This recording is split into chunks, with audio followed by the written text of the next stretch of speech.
శ్రీ మాత్రే నమః. ఓం శ్రీ గురుభ్యో నమః. నమస్తే అండి. నేను మీ రామకృష్ణ నిహాన్, ఆస్ట్రో న్యూమరాలజీని. అందరూ ఎలా ఉన్నారు? ఈ వీడియోలో నేను ముఖ్యంగా మీకు తెలియజేసే విషయం ఏంటంటే, మనకున్నటువంటి రాసులు ఏంటంటే ద్వాదశ రాసులు, 12 రాసులు. కొంతమందికి 12 రాసులలో జన్మించినటువంటి వారికి త్వరితగతిన అభివృద్ధిలోకి వచ్చేటువంటి రాసులు ఉన్నాయి. వీటిని పవర్ఫుల్ రాశులుగా మనం పరిగణలోకి తీసుకెళ్తాం. అంటే కొంతమందిని మనం ఒక రన్నింగ్ పోటీగాని నిర్ణయించుకున్నప్పుడు వాళ్ళు ఆ పరుగు పందెంలో 100 మంది పరిగెత్తుతారు. ఆ పరిగెత్తినప్పుడు కొంతమందికి ఫస్ట్, సెకండ్, థర్డ్ అన్నట్టుగా వాళ్ళకు ర్యాంక్స్ వస్తాయి. అలాగా ఈ 12 రాసుల జీవిత విషయంలో కూడా జీవన విధానంలో వాళ్ళు కలిగేటువంటి అనుభూతి అనేది, వాళ్ళ యొక్క జీవన విధానం ముందస్తు నడిచే విధానంలో కానివ్వండి, 12 రాసులలో మొట్టమొదటి వరుసలో ఉన్నటువంటి రాసులు 3 రాసులు. వీరే అపర కుబేరులు అవుతారు. ఆర్థికంగా నిలదొక్కుంటారు, ఉన్నతంగా జీవిస్తారు. ఇంకా నేను దాపరికంగా ఇంకా దీన్ని వేస్ట్ అంటే మీకు వినిపిస్తాను తప్పకుండా. ఎందుకంటే నేను చెప్పేది మీరు క్లారిటీగా వినాల్సిందే. మొట్టమొదటి రాశి తులారాశి. ఫస్ట్ వరుసలో 12 రాసులలో ఫస్ట్ వరుసలో ఉన్నటువంటి రాశులు మొట్టమొదటి రాశి తులారాశి, రెండవ రాశి కుంభరాశి, మూడవ రాశి సింహరాశి. ఈ 3 రాశులే మనకున్నటువంటి ద్వాదశ రాశులలో ఎక్కువగా పవర్ఫుల్, ఎక్కువగా వారి జీవన విధానంలో అంచెలంచెలుగా ఎదిగినటువంటి రాసులు ఇవే. వీరే తప్పకుండా ఎదుగుతారు. అయితే నేను ప్రతిదీ ప్రత్యేకంగా నేను ఎందుకు చెప్తున్నానంటే, ఈ రాసులలో పుట్టడం గొప్ప విషయం. అలా అని చెప్పేసి మన పేరు మంచి సంఖ్యాబలంలోకి మార్చుకోవాలి. అలా మార్చుకున్నప్పుడు మాత్రమే మనకు అదృష్టం కలుగుతుంది. అయితే దీంట్లో కొంతమందికి చాలామంది మనకు చెప్తూ ఉంటారు, మీరు చెప్పినట్టుగా తులారాశి గురించి కానీ, సింహరాశి గురించి కానీ, కుంభరాశిలో మేము జన్మించామండి, కానీ ఇప్పటివరకు మా ఏజ్ బారైపోతుంది, కానీ మనకు అభివృద్ధి లేదు, అసలు డెవలప్మెంట్ లేదు, పైసా సంపాదన లేదు, మేము పుట్టినప్పటి నుండి మాకు కష్టాలు ఎదురవుతున్నాయి, మా జీవన విధానంలో మార్పులు చేర్పులు లేవు. మీరు చెప్తారు, బాగా చెప్తారు, అద్భుతంగా చెప్తారు, కానీ మా జీవన విధానంలో మాకు ఎలాంటి ప్రయోజనాలు చేకూరట్లేదే అని చాలామంది అంటుంటారు. అయితే ఒక్కొక్క రాశి గురించి కొన్ని అద్భుతమైనటువంటి విషయాలు నేను మీకు ఈరోజు తెలియజేస్తాను. వాటిని చక్కగా వినే ప్రయత్నం చేయండి. మీరు డిసప్పాయింట్ కావద్దనే నేను చెప్తున్నానండి. ప్రతి సమస్యకు పరిష్కారం ఉంటుంది. ఆ పరిష్కారం నేను ఇస్తాను.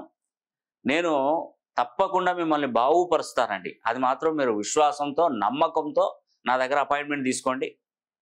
మీరు ఏ నెగటివ్ ఆలోచనలో పెట్టుకోకండి. తప్పకుండా మిమ్మల్ని బాగుపరిచే బాధ్యత నాది. మొట్టమొదటి రాశి అయినటువంటి తులారాశి గురించి కొన్ని నెగిటివ్ చెప్తాను, చూడండి. ఈ తులారాశి వారు ముఖ్యంగానండి ఇంటికి మొదటి సంతానం కానీ, తృతీయ సంతానంలో కానీ జన్మించినట్టయితే వీరికి ఎక్కువగా సమస్యలు వస్తుంటాయి. ఫైనాన్షియల్ ప్రాబ్లం కావచ్చు, ఆరోగ్య సమస్యలు కావచ్చు, చదువులో ఆటంకాలు కావచ్చు, వివాహ విషయంలో ఆటంకాలు కావచ్చు, ఉద్యోగ విషయంలో ఆటంకాలు కావచ్చు, ప్రతి విషయంలో కూడా వెనకబడిపోవడం.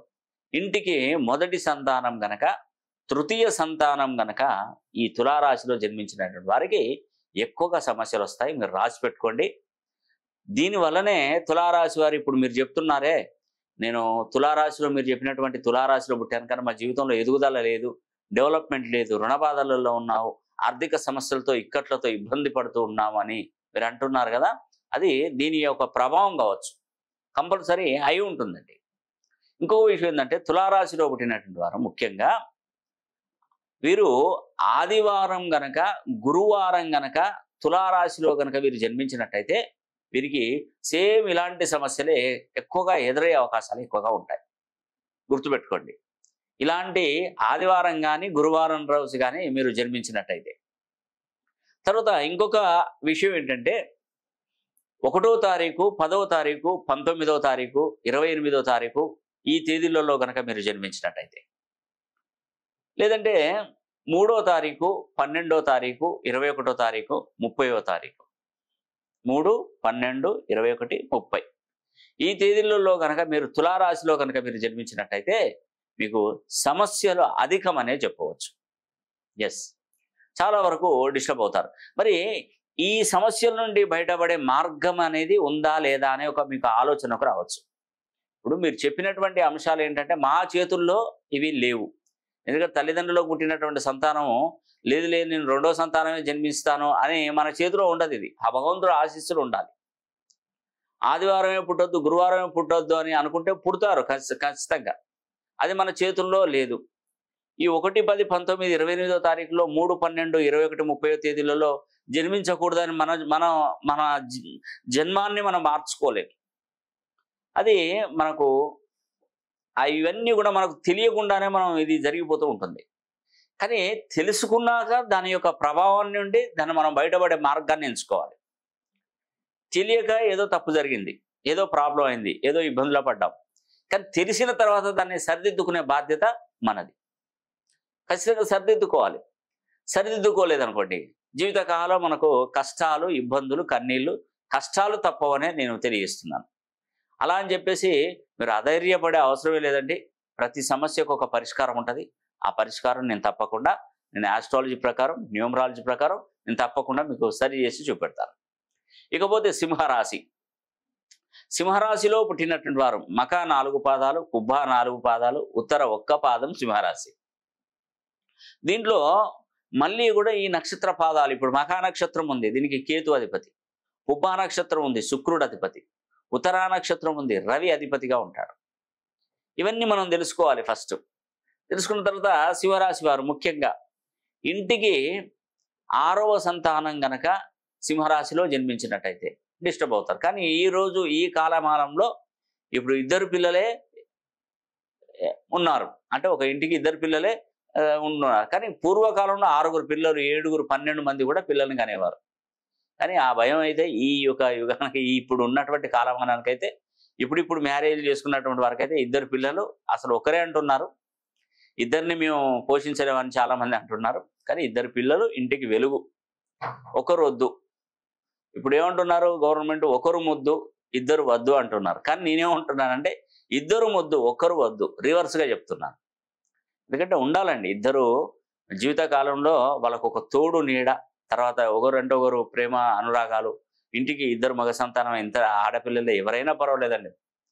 2 పిల్లలు అనేది కూడా ఇంటికి వెలుగు అనేది కూడా నేను చెప్తున్నాను. కాబట్టి మీరు ఒకరితో సరిపెట్టుకోకుండా 2ని మనకు కనేటువంటి ప్రయత్నం చేయండి. మంచి జరుగుతుందండి. 2 పిల్లలు చేదోడు వాదోడుగా రేపు పొద్దున కష్ట సుఖాలు పంచుకోవడానికి ఒక అన్ననో, తమ్ముడో, చెల్లెనో, అక్కనో ఎవరో ఉంటే మంచి వాళ్ళ ఒక అన్యోన్యమైనటువంటి జీవితం మనకి లభిస్తుంది తప్పకుండా. కాబట్టి ఈ మధ్యకాలంలోనైతే సింహరాశి వారు ముఖ్యంగానండి ఇక్కడ ఒక మైనస్ పాయింట్ ఉంది.